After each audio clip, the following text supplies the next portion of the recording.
আমার বোনের ছেলে যখন শহরে পড়তে আসে তখন আমি তাকে আমার বাড়িতে থাকতে দেই, কারণ আমি বাসায় একাই থাকতাম।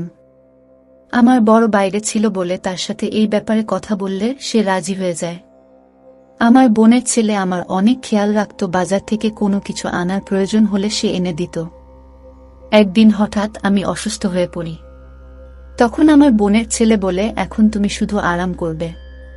রাতে সে আমাকে দুধ খাওয়ানোর পর ওষুধ খাইয়ে চলে যেত। সকালবেলা ঘুম থেকে উঠলে আমি অনেক শান্তি পেতাম। একদিন আমার পেটে অনেক ব্যথা হতে শুরু করে। ডাক্তারের কাছে গেলে ডাক্তার বলে আমি গর্ভবতী। এই কথা শুনে আমার তো প্রাণ বেরিয়ে যাওয়ার মতো অবস্থা হলো।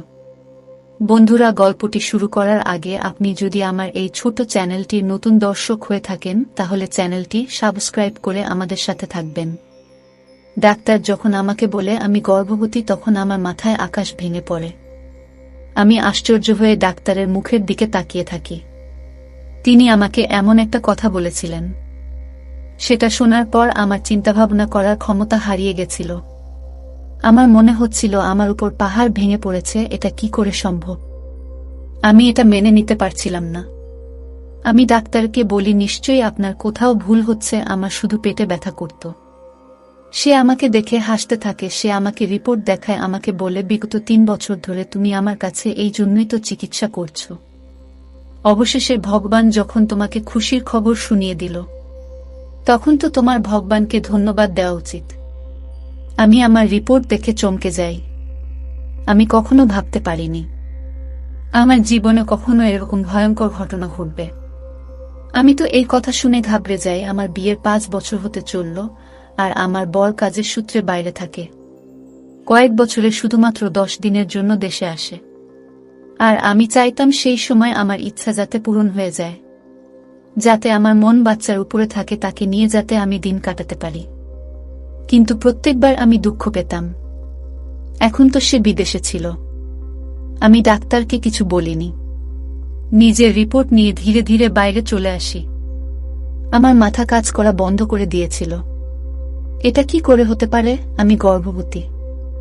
আমার বাড়ি ক্লিনিকের একটা গলির পরেই ছিল, কিন্তু আমার পা এত ভারী মনে হচ্ছিল যেন আমার কাছে অনেক ভারী কিছু চাপানো আছে। বাড়িতে আমরা শুধু দুজনই থাকতাম, আর কেউ থাকতো না। এক আমি, আর দ্বিতীয়ত ফাহিম আমার মাথা কাজ করা বন্ধ করে দেয়। ফাহিম আমার নিজের বোনের ছেলে ছিল। আমার নিজের বড় দিদির ছেলে, তার ব্যাপারে উল্টোপাল্টা কিছু চিন্তা করতে পারছিলাম না। আমি তখনই সামনে নিজের বাড়ির গেট দেখে আমি চমকে উঠি। আমার মনে হচ্ছিল ক্লিনিক থেকে বাড়ি পর্যন্ত কোনো প্রাণহীন লাশকে ধাক্কা দিয়ে এত দূর নিয়ে এসেছে। আমার গলা এমনভাবে শুকিয়ে গেছিল যে আমার নিঃশ্বাস নিতে পর্যন্ত কষ্ট হচ্ছিল। আমি দরজায় বেল বাজাই, তখনই ফাহিম এসে দরজা খুলে দেয়। আমি বাড়ির ভিতরে চলে যাই। আমাকে দেখে ফাহিম হাসতে থাকে। আমি ঘরে যেতেই সে বলে, মাসি, আজ তুমি এত দেরি করে এলে। আমি তোমার জন্য অনেক অপেক্ষা করেছি। তারপর আমি আর খিদে সহ্য করতে না পেরে খেয়ে নিয়েছি। তোমার জন্য খাবার নিয়ে আসি। সে আমার বড় দিদির ছেলে, যে চাকরির সূত্রে শহরে চলে এসেছিল, আর বিগত কিছু মাস ধরে সে আমার সাথে থাকছে। আমার স্বামীরও এ ব্যাপারে কোনো আপত্তি ছিল না। ফাহিমের ব্যাপারে সে সবকিছু জানত। তাছাড়া সে অনেক খুশি ছিল। সে আমায় খুব একটা চিন্তা করত না, ফাহিম ছিল বলে। ফাহিম বলল, মাসি, তোমার কি হয়েছে? ফাহিমের কথা শুনে আমি চমকে যাই। আমি বললাম, কিছু না। আমার খিদে নেই, মাথায় ব্যথা করছে। আমি নিজের ঘরে যাচ্ছি। এই কথা বলে আমি ঘরে চলে গেলাম। আমি রিপোর্ট টেবিলে রেখে নিজের নিষ্প্রাণ শরীর নিয়ে বসে থাকি। আমার চিন্তাশক্তি শেষ হয়ে গেছিল। ফাহিম আমার নিজের বন্ধু ছিল, আমার দিদির ছেলে। আমি তার ব্যাপারে এমন কিছু ভাবতে পারছিলাম না। আমি ভাই বোনদের মধ্যে সব থেকে ছোট ছিলাম, আর দিদি সব থেকে বড়। দিদির যখন বিয়ে হয় আমার বয়স তখন 9 বছর ছিল, আর যখন ফাহিমের জন্ম হয় তখন আমার বয়স ছিল 11 বছর। আমার বড় দিদির বাড়িতে অনেক নিয়ম ছিল, তাদের করা হুকুম ছিল। তাহলে সব হুকুম ফাহিম মেনে চলত। তাকে সবাই পছন্দ করত। কিন্তু আমার কাছে যে রিপোর্ট ছিল তাতে আমার সন্দেহ ফাহিমের উপরে হচ্ছিল। আমি আর ফাহিম ছাড়া বাড়িতে আর কোনো তৃতীয় ব্যক্তি থাকত না যার উপর আমার সন্দেহ হবে। আমি মাথায় হাত দিয়ে চুপ করে বসেছিলাম। আমার মনে পড়ে কিছুদিন ধরে ফাহিম আমায় দুধের সাথে ওষুধ খেতে দিত, যেটা খেয়ে আমি গভীর ঘুমে আচ্ছন্ন হয়ে যেতাম। সকালে যখন আমি উঠতাম তখন অনেক আরাম লাগত। সে কি তাহলে আমাকে ঘুমের ওষুধ খাওয়াতো আর আমার ঘুমিয়ে পড়ার পর কিছু করত। ফোঁটা ফোঁটা জল আমার চোখ থেকে পড়তে থাকে। আমার একরকম অস্বস্তি হতে শুরু করে। সত্যিকারের সম্পর্কে কি মানুষ এমন করতে পারে?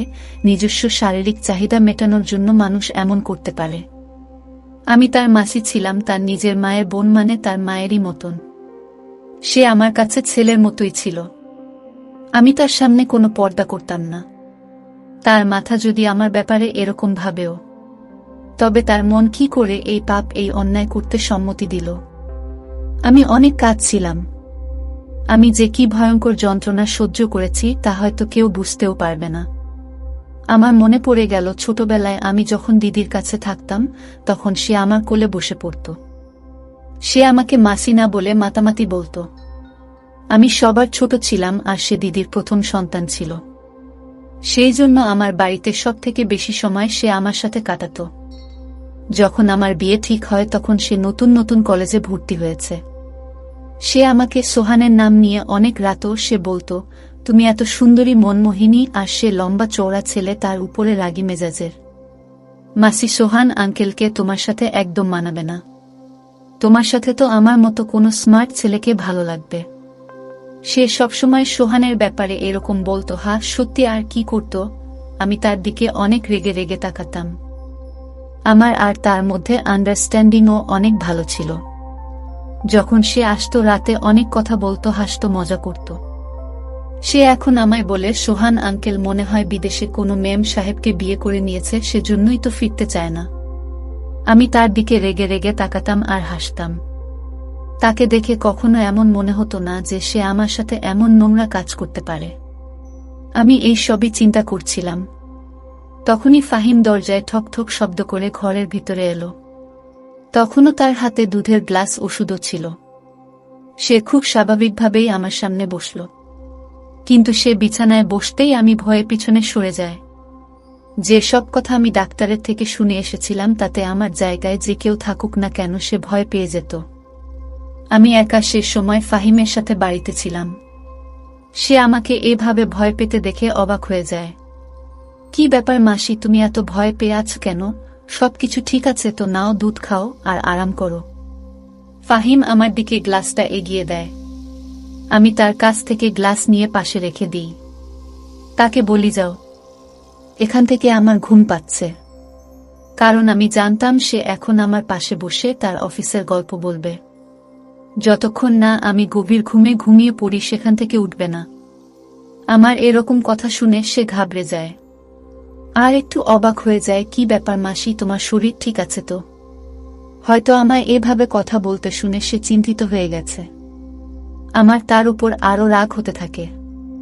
কিরকম ভাবে সে আমার সামনে নাটক করছিল, যেন সে অনেক বোকা, বেচারা, কিছু জানে না আর ভীষণ ভালো মানুষ। প্রথমে তো আমার মনে হচ্ছিল যেন তার গায়ের জোরে একটা চড় মারি। তারপর রিপোর্টটা তার সামনে ছুঁড়ে মারি আর বলি, দেখো তোমার সততার প্রমাণ। আর তারপর তাকে বাড়ি থেকে বের করে দেই। আমি তাকে প্রমাণ সমেত ধরতে চাইতাম, না হলে সে অস্বীকার করবে। আমার মাথায় অনেক ব্যথা করছে। আমাকে একদম জাগিও না, আমি ঘুমাতে চাই। আমার এই কথার সামনে সে একদম চুপ হয়ে গেল আর উঠে দরজা পর্যন্ত চলে গেল। বলল, তুমি আরাম করো, আর হ্যাঁ, দুধটুকু নিশ্চয়ই খেয়ে নিও। আমাকে আবার দুধ খাওয়ার কথা বলে সে ঘর থেকে বেরিয়ে চলে গেল। আমি এটা জানতে চাইতাম, দুধে ওষুধ মিশিয়ে তাকে খাইয়ে সে কি এমন নোংরা কাজ আমার সাথে করত। আমি সেই দুধের গ্লাসটা জানলা দিয়ে বাইরে ফেলে দিই। সেই জানলাটা রাস্তার দিকে ছিল। ওষুধটা রেখে দিয়ে ঘরের লাইট বন্ধ করে আমি ঘুমিয়ে পড়ি। এখন আমি সেই সময়ে অপেক্ষা করছিলাম যখন ফাহিম ঘরের ভিতরে ঢুকবে। আধা ঘন্টা কেটে গেছিল, কিন্তু আমার ঘরে কেউ আসেনি। তার আসার অপেক্ষা করতে করতে আমি বিরক্ত হয়ে যাই। আমার ঘুম পেতে থাকে, সেজন্য নিজে গিয়ে দেখে আসি যে সে কি করছে। আমি উঠে ঘরের বাইরে গিয়ে দেখি বারান্দা ফাঁকা ছিল, তার সামনে ঘরটা ফাহিম ছিল। আস্তে করে তার ঘরের দরজা খুলতেই আমার হুঁশ উড়ে যায়। কারণ সে তো। আমি তার ঘরের দরজা ধীরে ধীরে বন্ধ করে দিই আর ধীর পায়ে নিজের ঘরে চলে আসি। আমার মাথায় সেই কথাগুলো ঘুরতে থাকে। যখন দিদি প্রথম ফোন করে সে বলেছিল ফাহিম তো শহরে চাকরি করতে চায়, সেখানে অনেক রকমের ছেলে থাকে। আমার ফাহিম অনেক সহজ সরল, যদি কোনো উল্টোপাল্টা লোকের চক্করে ফেঁসে যায়, যদি নেশা করা শুরু করে। তুমি তো জানো আমরা কিভাবে তাকে মানুষ করেছি, কিভাবে তার দেখাশোনা করেছি। আমার ছেলে অনেক শান্ত, অনেক সৎ, কিন্তু অনেক ছেলেরা এক জায়গায় থাকলে খারাপ কাজ তো হবে। সেই জন্য তুমি যদি তাকে নিজের বাড়িতে রাখো তাহলে আমি শান্তি পাব। সেই সময় আমি ফাহিমের এই ভেবে বাড়িতে থাকতে দেই, কারণ আমি মনে করতাম সে আমার বন্ধু নয়, বরং সে আমার ছেলের মতো। আমার মাথা যন্ত্রণায় ফেটে যাচ্ছিল। আমি দেখেছিলাম আমার দিদির ছেলে সেই সময় নিজের ঘরে বসে সিগারেট খাচ্ছিল। আমার দিকে তার পিঠ ছিল, সেই জন্য সে কিছু জানতে পারেনি। আমি ধীরে তার ঘরের দরজা বন্ধ করে নিজের ঘরে ফিরে এসেছিলাম। আমি ফুল নিশ্চিত ছিলাম যে সে নিশ্চয়ই নেশার সিগারেট খাচ্ছিল। আমি কিছু বুঝতে পারছিলাম না যে কি করব আর কি করা উচিত। আমি কি করে নিজের দিদিকে সেভাবে এই ব্যাপারগুলো বলবো। আমার দিদি একজন হার্টের রোগী ছিল। যদি সে জানতে পারে যে ফাহিম আমার সাথে কি করছে, এটা শোনার সাথে সাথেই হয়তো মারা যাবে। আমি ভেবেছিলাম যে সকাল হলেই আমি ফাহিমকে বলবো সে যেন নিজের থাকার বন্দোবস্ত করে নেয়। আমি তাকে নিজের বাড়িতে আর রাখতে পারবো না। আমি নিজের ঘর বন্ধ করে দিয়ে শুয়ে পড়ি। সকালে আমার দরজা জুড়ে জুড়ে ধাক্কানো হচ্ছিল। আমি উঠে দরজা খুলি তখন দেখি ফাহিম আমার দিকে অনেক রেগে তাকিয়ে আছে। দরজা কেন বন্ধ করেছিলে তুমি, শেষে আমাকে অনেক জোরে জিজ্ঞাসা করে। সে কি যে আমাকে এভাবে জিজ্ঞাসা করবে তার হয়তো সমস্যা হচ্ছিল, এজন্য যে আমি তার রাস্তা বন্ধ করে দিয়েছিলাম।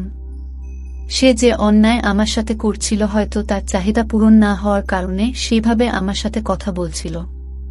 আমি তাকে জিজ্ঞাসা করি, তুমি কেহ আমাকে এরকমভাবে প্রশ্ন করার? আমার এত জোর গলার আওয়াজ শুনে সেও একটু অবাক হয়ে গেল। তখন সে নরম গলায় বলে, মাসি, রাতে তোমার শরীর ঠিক ছিল না, তাই আমার চিন্তা হচ্ছিল। আমি কখন থেকে দরজার সামনে এসে তোমাকে ডাকছিলাম, কিন্তু যখন তুমি কোনো উত্তর দিচ্ছিলে না তখন আমার চিন্তা হতে শুরু করে যে না জানি তুমি বেহুশ হয়ে যাওনি। সেই জন্য আমি দরজা খোলার চেষ্টা করি, কিন্তু দরজা বন্ধ ছিল। সেই জন্য আমি চিন্তিত হয়ে যাই। তুমি দয়া করে দরজা লক করো না। তার মিথ্যে নাটক আর আমার জন্য মিথ্যে চিন্তা করা দেখে আমার ভীষণ রাগ হচ্ছিল। আমি কড়াভাবে বলি, তোমাকে আমার জন্য চিন্তা করার কোনো দরকার নেই। এরপর নিজের ঘর থেকে বাইরে চলে যায়। নিজের জন্য জলখাবার বানিয়ে খেয়ে পাশেই এক বান্ধবীর বাড়িতে চলে যায়।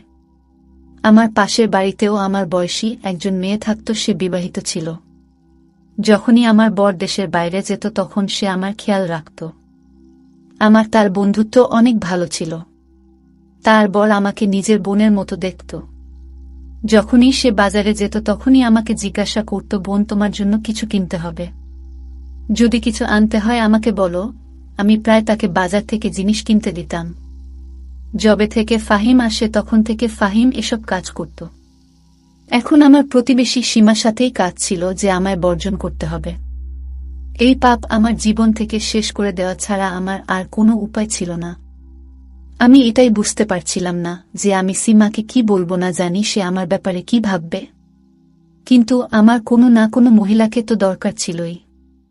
আমাকে তো কাজটা করতেই হবে, কারণ দিদিকে যদি সত্যিটা বলি তবে সে মেনে নিতে পারবে না। যদি নিজের বরকে এসব কথা বলতাম তাহলে তো সে আমাকে আর কখনো নিজের বউ বলে মেনে নিত না। আমার সংসার বরবাদ হয়ে যেত। আমি যে কি জায়গায় ফেঁসে গেছিলাম তা শুধু একমাত্র আমি ভালো করে জানতাম। আমি একজন নতুন লেডি ডাক্তারের কাছে গিয়েছিলাম আর বলেছিলাম যে যদি আমার কাজ ঠিকভাবে করে দেয় তবে তাকে আমি ভালো টাকা দেব। সে মহিলা ডাক্তার রাজি হয়ে যায়, কিন্তু সেই রাতে আমার সাথে কিছুটা এরকম হয় যা দেখে আমি কেঁপে উঠি। আমি রাতে ফিরে ফাহিমকে বলি যে আমি তোমাকে আর নিজের বাড়িতে রাখতে চাই না।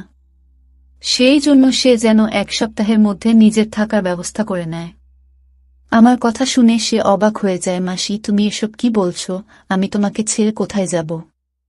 আমার কোনো ব্যাপার না, আমি কোথাও একটা থেকে যাব, কিন্তু মাসি তুমি একা কি করে থাকবে? ফাহিমের কথা শুনে আমার রাগ হতে শুরু করে। আমি বলি, তুমি আসার আগে আমি একাই থাকতাম। যত তাড়াতাড়ি সম্ভব নিজের জন্য থাকার জায়গা খুঁজে নাও। সে কোনো উত্তর দেয় না, কিন্তু তাকে দেখে চিন্তিত মনে হচ্ছিল। আমি নিজের ঘরে এসে শুয়ে পড়ি। এখন আমি নিজের ঘরের দরজা লক করে রাখতাম। কিছুক্ষণের মধ্যেই আমি ঘুমিয়ে পড়ি। তারপর আমার আর কিছু মনে ছিল না।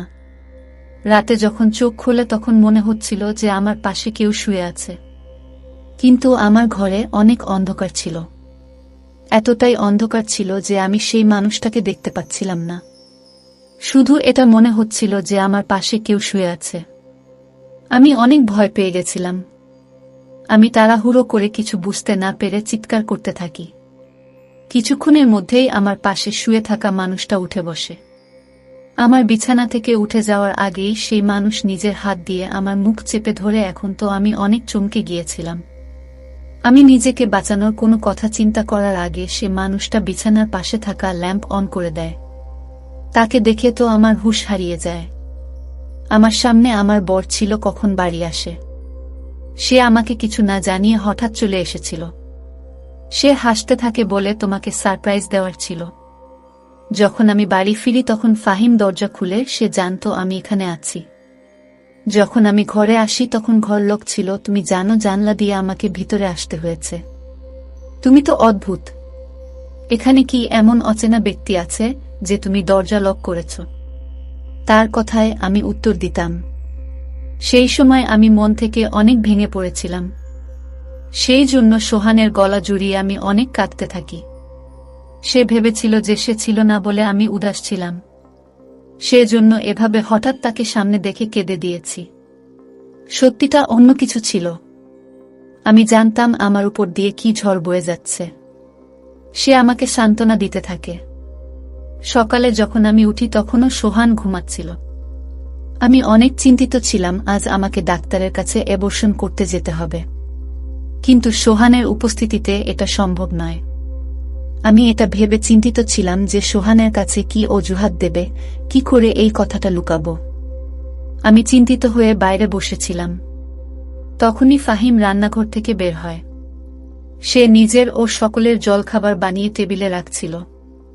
আমাকে দেখে হাসতে থাকে আর আমাকে জিজ্ঞাসা করে, মাসি মেসোকে এভাবে হঠাৎ দেখার সারপ্রাইজ পেয়ে কেমন লাগছে? আমার তাকে দেখে ঘৃণা হয় আর তাকে জিজ্ঞাসা করি, তুমি এত নাটকীয় ব্যক্তি কেন? এত ভালো মানুষের অভিনয় কিভাবে করো? তুমি লজ্জা লাগে না তোমার? একদিকে মাসি বলে ডাকো আর অন্যদিকে। আমি এসব দেখে দেখে বিরক্ত হয়ে গেছিলাম। সেই জন্য কোনো কিছু ভাবনা চিন্তা না করেই মুখে যায় এসেছিল আমি বলে দিয়েছিলাম। সে এতটাই মিলছিল। সে তখন আমাকে অবাক হয়ে দেখছিল। আমাকে বলে, মাসি কি বলছো তুমি? আমি তোমার কথা কিছু বুঝতে পারছি না। আমি এমন কি করেছি যার জন্য তুমি আমার সাথে এভাবে কথা বলছো? ফাহিমের কথায় আমি তার দিকে অবাক হয়ে দেখি আর নিজের ঘরে চলে যায়। সোহান তখন ঘুমাচ্ছিল। আলমারি থেকে নিজের রিপোর্ট বের করি আর ঘরের বাইরে চলে আসি। সিহাব টেবিলের পাশে দাঁড়িয়েছিল। আমি সেই রিপোর্ট তার মুখের উপর ছুঁড়ে মারি আর তার মুখের সাথে ধাক্কা লেগে মাটিতে পড়ে যায়। বলি, এটা পড়ো আর নিজের নোংরা মুখ নিয়ে সোহান ওঠার আগে আমার বাড়ি থেকে বিদায় হয়ে যাও। আমি ওকে রেগে রেগে এই কথাগুলো বলি, কারণ আমি চাইতাম না কোনোভাবে সোহান এই কথা জানতে পারুক। ফাহিম রিপোর্টটা মাটি থেকে তুলে খুলে যখনই সে সেই রিপোর্ট পড়ে তখন তার মুখের রং ফিকে হয়ে যায়, তার হুঁশ উড়ে যায়। তার কিছু বলার আগে সোহান বারান্দায় আসছিল। জানি না কিভাবে, কিন্তু সে সোজা ফাহিমের কাছে আসছিল। রিপোর্ট তার হাত থেকে নিয়ে পড়তে শুরু করে। সেটা দেখে তো আমার প্রাণ বেরিয়ে যাওয়ার মতো অবস্থা হয়।